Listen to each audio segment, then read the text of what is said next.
Suatu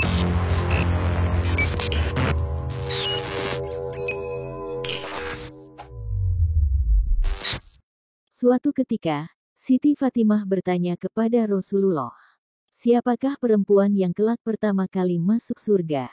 Rasulullah menjawab, "Dia adalah seorang wanita yang bernama Mutiyah." Siti Fatimah terkejut. Ternyata bukan dirinya, seperti yang dibayangkannya. Mengapa justru orang lain, padahal dia adalah putri Rasulullah sendiri? Maka timbullah keinginan Fatimah untuk mengetahui siapakah gerangan perempuan itu. Dan apakah yang telah diperbuatnya hingga dia mendapat kehormatan yang begitu tinggi. Setelah minta izin kepada suaminya, Ali bin Abi Thalib, Siti Fatimah berangkat mencari rumah kediaman Mutiyah. Putranya yang masih kecil yang bernama Hasan diajak ikut serta.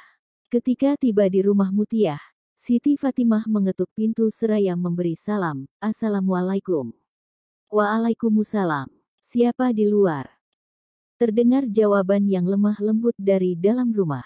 Suaranya cerah dan merdu. "Saya Fatimah, putri Rasulullah," sahut Fatimah kembali. "Alhamdulillah, alangkah bahagia saya hari ini Fatimah, putri Rasulullah, sudi berkunjung ke gubuk saya," terdengar kembali jawaban dari dalam. Suara itu terdengar ceria dan semakin mendekat ke pintu. "Sendirian Fatimah?" tanya seorang perempuan sebaya dengan Fatimah, yaitu Mutiyah seraya membukakan pintu.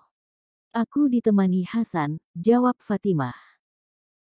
"Aduh maaf," kata Mutiyah, suaranya terdengar menyesal. "Saya belum mendapat izin dari suami saya untuk menerima tamu laki-laki. Tapi Hasan masih kecil," jelas Fatimah. "Meskipun kecil, Hasan adalah seorang laki-laki.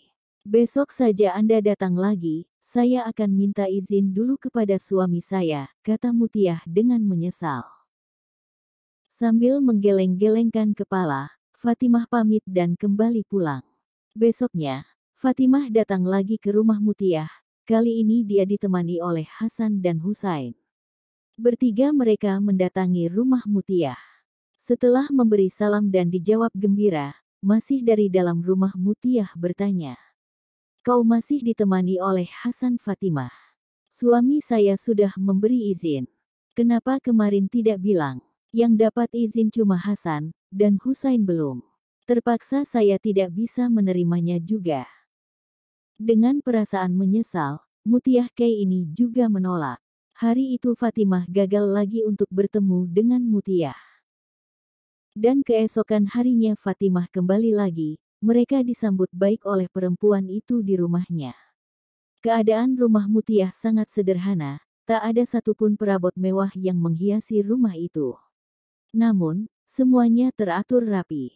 Tempat tidur yang terbuat dengan kasar juga terlihat bersih, alasnya yang putih, dan baru dicuci. Bau dalam ruangan itu harum dan sangat segar, membuat orang betah tinggal di rumah. Fatimah sangat kagum melihat suasana yang sangat menyenangkan itu, sehingga Hasan dan Husain yang biasanya tak begitu betah-betah berada di rumah orang, kali ini nampak asyik bermain-main. "Maaf ya, saya tak bisa menemani Fatimah duduk dengan tenang, sebab saya harus menyiapkan makan buat suami saya," kata Mutiyah sambil mondar-mandir dari dapur ke ruang tamu.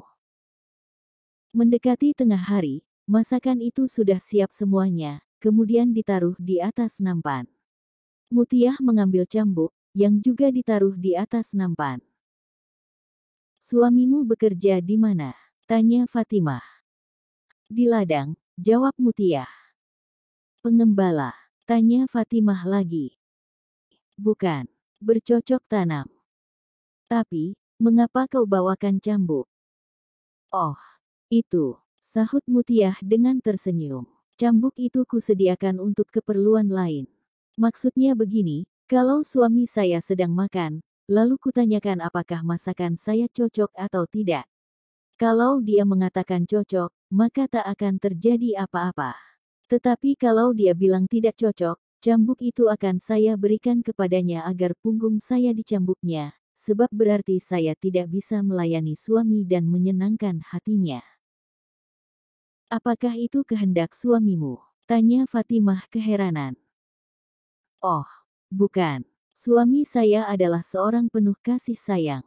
Ini semua adalah kehendakku sendiri, agar aku jangan sampai menjadi istri yang durhaka kepada suami. Mendengar penjelasan itu, Fatimah menggeleng-gelengkan kepala.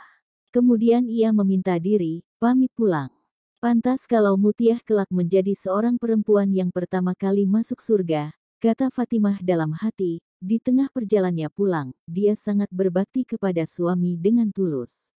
Perilaku kesetiaan semacam itu bukanlah perbudakan wanita oleh kaum lelaki, tapi merupakan cermin bagi citra ketulusan dan pengorbanan kaum wanita yang harus dihargai dengan perilaku yang sama. Tak hanya itu, saat itu masih ada benda kipas dan kain kecil. Buat apa benda ini Mutiah? Siti Mutiah tersenyum malu. Namun setelah didesak ia pun bercerita. Engkau tahu Fatimah, suamiku seorang pekerja keras memeras keringat dari hari ke hari. Aku sangat sayang dan hormat kepadanya. Begitu kulihat ia pulang kerja, cepat-cepat kusambut kedatangannya. Kubuka bajunya, kulap tubuhnya dengan kain kecil ini hingga kering keringatnya. Ia pun berbaring di tempat tidur melepas lelah, lalu aku kipasi beliau hingga lelahnya hilang atau tertidur pulas. Sungguh mulia Siti Mutiah, wanita yang taat kepada suaminya, maka tidaklah salah jika dia wanita pertama yang masuk surga.